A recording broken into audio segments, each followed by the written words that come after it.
very good. He said He's social. way ahead of me always. I'll go on it. Anybody else is welcome. We got lots of folks, obviously. Thank you. Streaming, we're all good? Streaming, all good? Okay. Well, thank you for coming. I know that this issue has got a lot of people's attention, and it's got many people fearful. They're curious what they can do to protect themselves and their home and their valuables. And the topic obviously was in the press advisory. We're talking about the transnational gangs. I did a briefing from this podium, I guess probably over a month ago, to kind of lay out what we were seeing in terms of what had now visited our region, our area, the transnational gangs, and specifically in our area. They've been Chilean primarily, coming from Chile, typically in teams of 4 to 6. And as I said in that earlier brief, we've seen 3 kinds of modalities that they're using across the country. One is high-end burglaries. One is larceny from autos, where they're hammering cars. That's so far a lot of that's in California. And the third is robbery of jewelry stores. And the teams are doing typically one of those 3 things. Our area has been very much hammered by the very high-end burglaries, but we also have been hit, and thankfully with the assist of the Violent Crime Task Force, the FBI, Auburn Hills, Troy, Bloomfield Township, a bunch of folks gathered together and ended up catching that team that was doing the jewelry store robberies in Oakland County. They're in my jail. They're all from Chile. So as this continued to expand, we felt we needed to become more connected with our partners. We are already informally communicating with all of the communities about this and the potential challenges and risks from this. But we wanted to formalize it and really begin a robust sharing of information. So we've gathered a bunch of our partners together earlier this week and talked about this. We filled not only this room, but the whole one behind you. And after that meeting, the list of agencies that will be joining this task force, I think you'll be impressed. I was impressed and appreciative of the collaboration. And so we're announcing a task force of all these agencies that are going to work together. At times, we may be throwing a bunch of bodies together to do things, and other times it's going to be information and intelligence collaboration. The task force will be the Southeast Michigan Collaborate, Arrest, and Prosecute, or otherwise known as SEMCAP. And all of the agencies involved have committed to do all they can to partner and share resources and information. The reason it's so important is because this group is so highly functional, they're well trained, and they're targeting our region and other places across the country, but now we're very much in the crosshairs. I think we had 5 in Oakland County on the weekend or thereabouts. And they're, again, very methodical. We're going to show you some videos that show you how they move, but they come in, they're very well trained. They're all in black. Some of the video you'll see, they look like they're in white, but that's a night vision camera. They're all in black, backpacks, face masks, gloved up. They utilize a jammer, which shuts down wireless. So if you got a wireless alarm system, wireless glass break, wireless contacts, it will jam those frequencies and it won't communicate with the alarm or get an alarm signal out. So if you're in a neighborhood and unexplained your wireless seems to be going down and it never has happened before and you're in one of these neighborhoods, that may be a good time just to put in a phone call to your local police department and say, hey, I'm not sure if it's related. I mean, don't call us every time your wireless goes down, please. But if it's very unusual and for whatever reason you can't figure out why your wireless isn't working, that may be indicative they're in your neighborhood. And that's a good time to call your local police department and just say, hey, I don't know if this is related or not, but our wireless is not functional. It can affect radios, it can affect cellular, it can affect alarm systems and your wireless internet. So that's one of the things that we wanted to get out to people. If you're, again, as I talked about a month ago, for the homes, it's very high-end homes, oftentimes with the ability to approach through the back with either woods in the back or golf course or some kind of ability to come up without being observed. Typically, again, very large homes with the ability to approach in some secluded manner. Lots of times they go through second-story windows, or they go through windows in general without opening them, and they do a variety of things inside. They're looking for high-end value, again, cash, jewelry, watches, high-end purses, and any safes that they can carry with them. And that even includes larger safes if they can carry it and get it out. In one of these cases, they got the large safe out, but they ended up getting stuck in the car. So that one safe was recovered, but the other safe was taken. So they'll take that safe and then they'll try to brute force it elsewhere. One of the safes that we had stolen in one of our burglaries was recovered in Livingston County, and after it had been brute force. So that's their focus, and a lot of people ask questions, you know, what neighborhoods or what communities? Again, it's the target home. If you've got a very high-end home, probably a multi-million-dollar home with any kind of approach, and there's valuables inside, you're probably that kind of target that they're looking for, regardless of what community or neighborhood you're in. So like one of the burglaries was at a home that the rest of the homes in the neighborhood probably wouldn't have fit the bill, but one did. So, you know, that's just kind of something to be aware of. And for those people in those homes, they really need to up their game. Check your alarm systems. I encourage as many hardwired devices as possible, especially with motions interior, and have redundancy in how your alarm system communicates. Hardline, cellular, radio. Watch out for each other. Look for suspicious cars or suspicious people coming through backyards and neighborhoods like that. That's a phone call to your local police. And for me, I'll say this, and I presume all my partners are the same, we'd rather check out 100 nothings and miss one real deal. So calling us is not a bother. So with that, I'll show you who's on. We'll show you a little bit of video, and then we'll throw it up to questions. I think that obviously you may have.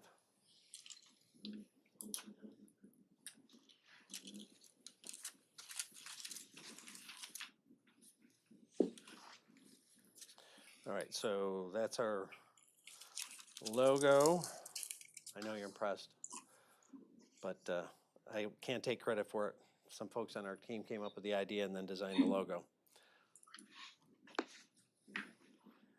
And these are all of the organizations that are going to participate, which is a rather lengthy list, and we appreciate that.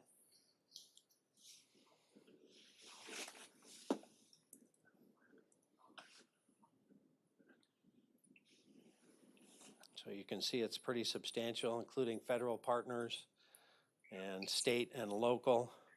And it's really important that we have that, given that, you know, the threats coming from abroad, we have to all work together. We don't have the ability to get a lot of information that some of our federal partners do, and yet we're very critical in the linchpin, the local folks, because that's where it's happening. So we have to work seamlessly together, and that's why having all these people together is very important. Now, this is the video that you may want to train your camera over there that will show you some of the actual movements and how they move.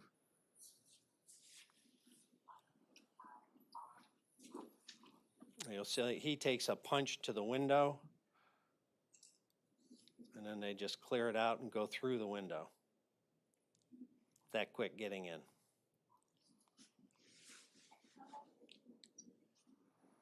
It's a different one where they've already been in, and here's them bringing the safe gently down the stairs.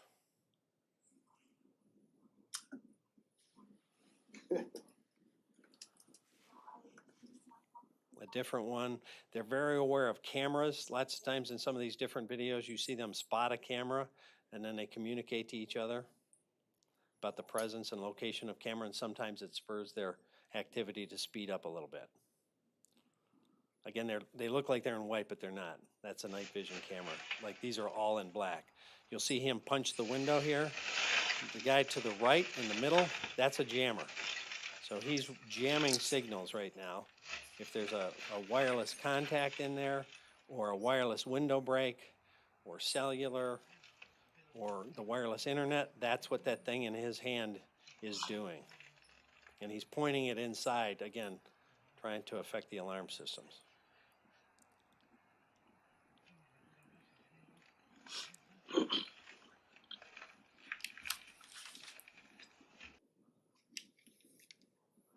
It's a different house. This is one of the safes. They, up on that level, they smash it through that glass. You can see the glass in the far right broken. Here comes the bigger safe.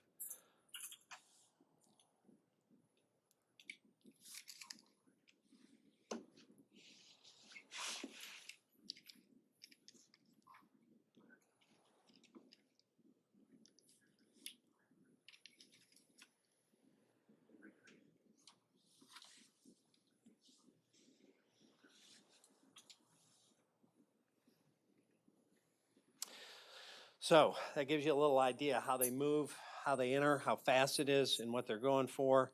And the last thing I'll mention is I had a conversation this morning with Attorney General Nessel. We have been in communication and working with their office. The sheriff's office has been for the last month or so, and we are anticipating some charges forthcoming in the very near future on some of the individuals that have perpetrated some of these crimes, in addition to the 4 that are in our jail for the armed robberies. The ones that are forthcoming are related to burglaries, high-end burglaries. Anybody want to say anything at this point? Questions? Sure. 2 quick questions. What does it sound like when they punch the glass and clear it out? What's that sound like? It's pretty quick. It's not like a bang, bang, bang, bang. It's like And so no one hears it, for the most part. Generally, no. We don't generally have neighbors calling about that. Chilean aspect of it. How can you help me understand what that is and how would you know? Yeah, so going back to what we talked about like a month or so ago, they very much are trained and they're coming into America by 2 different paths: the VWP program, the visa waiver program, or illegally across the southern border. Those are the 2 methodologies. The VWP allows them to come in with a reduced level of scrutiny under the premise that the country that it's allowed to do that gives all sorts of access to our folks' databases, criminal histories, etc.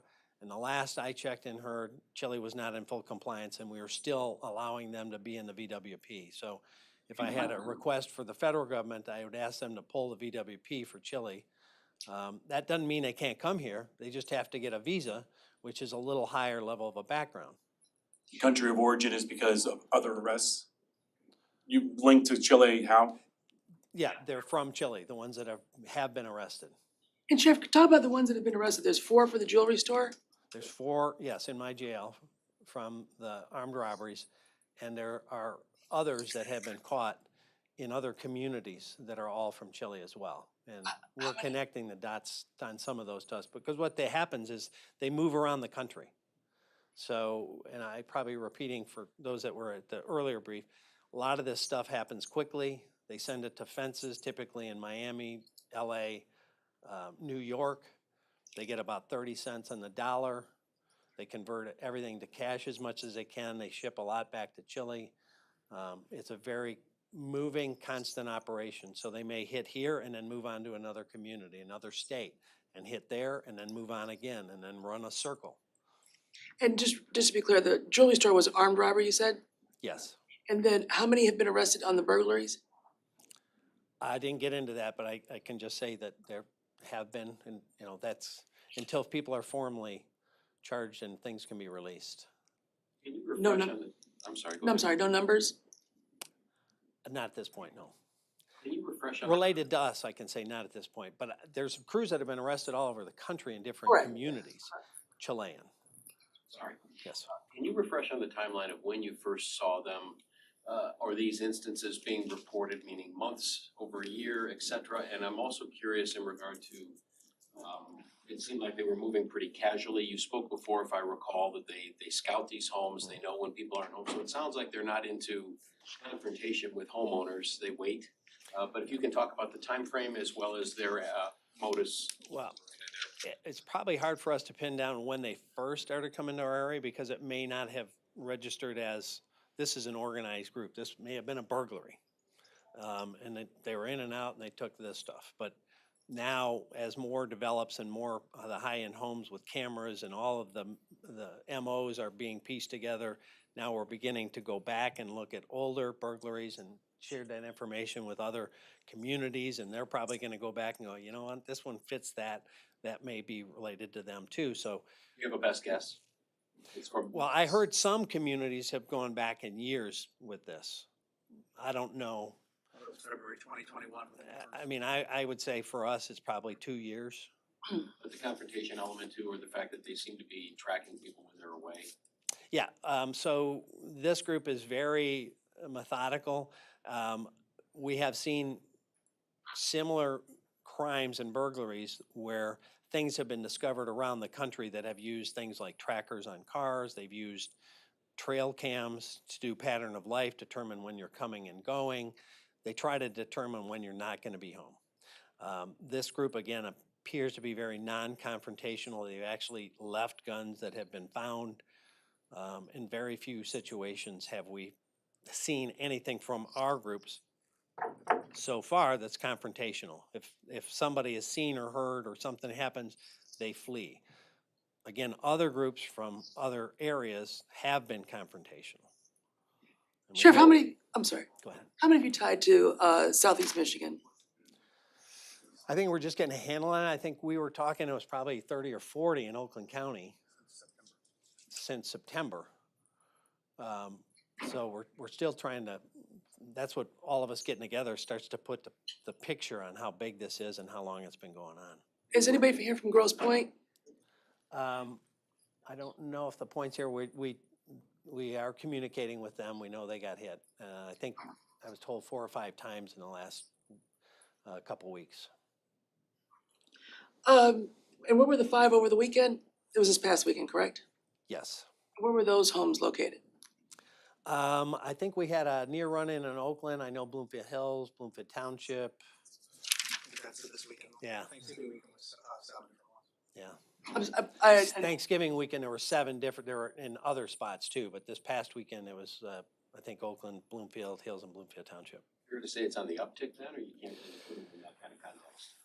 Well, it certainly seems to be on the uptick, and maybe part of it is that as more crews hit here successfully, they see, frankly, what they've got here. And we want to respond forcefully to that. Come visit here with a different message. And they apparently work in groups of 4 or 5, or is there a pattern like that? Yeah, they seem to be in teams of, somewhere 3 to 6. There's nothing hard and steadfast, but in a lot of the videos, we're seeing 3 to 4 people. And when you talk about those in custody, I know it's early, you just arrested them, but will it help you to find out maybe where others are living in the metro area, at least maybe albeit temporarily, trace back to where they were trained, work with? Yeah, it's hard. Yeah, we'd love to trace them back to where they're trained. It's hard to find out where they're living because they use different places to stay. So, this isn't a typical investigation. That's why we need so many partners, state, federal, local, to share information because they're so transient and they may not engage or interact at all with the local community. So it's not like, hey, this person moved in and I'm seeing weird things at odd hours of the day and night. No, they're in, they do their thing, and then they're going on to the next community. And Sheriff, to that point, is the task force worried that you may miss them as they move to another state? And is that a worry that you may not catch them in time? Yeah, of course, but if we're working together, and things that we're working with the Attorney General, they were in a different state when they were apprehended. And so we're trying to share this with our partners informationally across the country.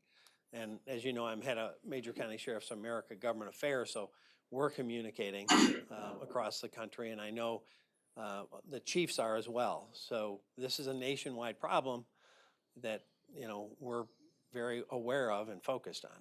Just in case I didn't hear you correctly, are you saying the people that's in Oakland County Jail now were arrested in a different state?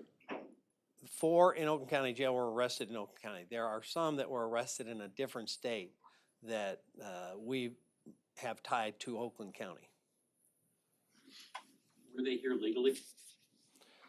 I don't know their status on those. Most of what we're seeing is either, again, illegally, or they come in with a VWP and they overstay it and begin the criminality. Sheriff, is there a And particular? I wanna say, just on that topic, this got nothing to do with immigration for us. We want anybody, to have a better life but people are coming to make victims in our country. That's what we're focused on. If somebody's here illegally and they're, working hard, that's policy for the federal government. That's not for us. Our focus is on people that are coming here to commit crimes. Sorry. And Sheriff, what can you describe if there's a a similarity in all the houses that were hit? Does it appear to be the second story, no motion detectors on the second floor? What seems to be like a, The similarity is just very high-end home with the kind of ease of approaching that they like and prefer, with the good probability of having high values. Doesn't necessarily come in on the second story. Sometimes they don't. It's just, but we've seen that a lot, where they are coming in the second story. A lot of people don't have layered devices on second stories. They may not have motions up there. That's why I'm saying, look at your system, have it be layered, including hardwired motions. And if we get down way into the weeds, I always suggest people have different kinds of arming capabilities: home, away, and night stay. So night stay is you turn everything on except your bedroom. So the motions all through your house are on. Sure, can you describe, what were the jewelry store robberies? Can you say when and where? I think they were about a month ago, maybe 3 weeks ago. I don't have the exact dates. We can get it to you. I think Oakland Mall and Great Lakes Crossing. And they were captured coming out or in the store? They were captured after they committed one of the robberies coming out. Sheriff, how do you get a good hold on, obviously, and, warning people protecting themselves? But I mean, if they just have like an endless supply of just manpower, 4 get picked up, 4 more get pulled up, what do you do? Well, that's where we need federal help. Just, if we catch 1 crew and 2 more are on the way, we're trying to plug holes in a dam that's breaking. So for us, that's why we need to engage with both our federal partners in law enforcement, but our federal policymakers to try to make sure that people that are coming into the country have some vetting and, aren't coming here intentionally to commit crimes. Is this unique in your years here in regard to, I ask because I have no idea in regard to foreign folks coming in and committing crimes, et cetera, to this scale and this, detail? I think the wave across the whole country is unique to me, and I'll throw that open to anybody else. I know there's different transnational gangs, there's Russian, and there's a variety of things in different parts of the country. But in terms of coming in with the intent and purpose of committing a whole bunch of crimes and then leaving, and then a new crew coming in, I've not seen that, and I don't know if anybody else has. That's a new one on me, and I've been in this a long time.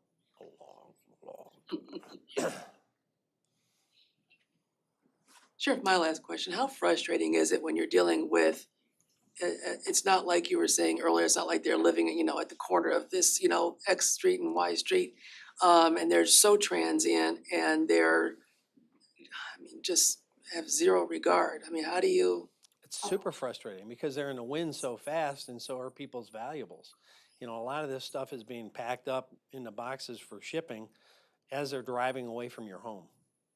It is super fast. And, if that's why we're trying to focus on trying to get them in the neighborhood or in process or in progress, or if they're caught elsewhere, is there a way we can, figure out if they're connected to us? There's a host of those things that we try to look at, but yeah, it's very frustrating, and it's very unnerving to the community, and it's frustrating for us not to have an end point to this. Sheriff, my last question, can you just talk about the investigative work or the manpower, the hours that are being put in? I saw somebody shaking their head, so it must be a lot of hours. Speak to that and the commitment to take these people. Yeah, it's a ton. I know a lot of my colleagues here, the chiefs, are spending a lot of money on overtime in areas that they anticipate, something might happen or responding to it and then investigating it. It's a tremendous resource drain on lots of levels. And that's why having us all together is a force multiplier. You know, if something starts to break on a Friday night, instead of me having to call 40 of our people, we can make, you know, a call and everybody could send one, you know. So it begins to help us, not that we'd send one, we're gonna send a whole bunch, but all of us, you know, have a lot more force multiplier capability, both with equipment and personnel by doing it together. It sounds like also homeowners are probably your best defense also, 100%. because if it stops being a lucrative operation, then they move on. 100%. So watch out for your neighbors, look for suspicious cars, as I said, up your game on your security, know what they're targeting, and maybe think about either securing that in a different way or maybe a safety deposit box in the short term. You know, there's a lot of options for people. But yeah, if they keep getting in houses, oftentimes big houses like this without an alarm on, and getting out of the house with hundreds of thousands or even millions, you know, we've seen homes with 3 to 4 million get hit. That's a big payday anywhere in the world. People are home at the time, or is it a mix? If the house is empty? Generally, they're not home, and there's been a few where somebody had been home and have been startled and they've run. When you say 3 to 4 million, you're talking about in cash that they walked away with. Cash, jewelry.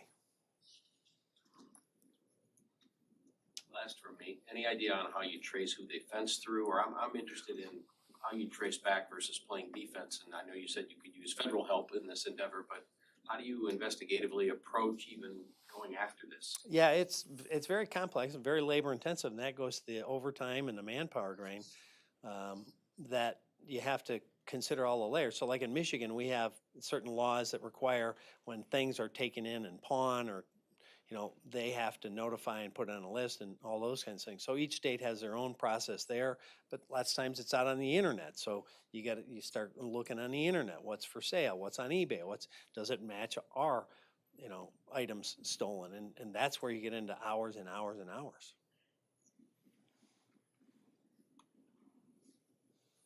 What does SEMCAP stand for one more time? I'm sorry. Southeast Michigan, collaborate, arrest, prosecute. Thank you. I wanted to have cop, but came out cap. Because we want to arrest them, right?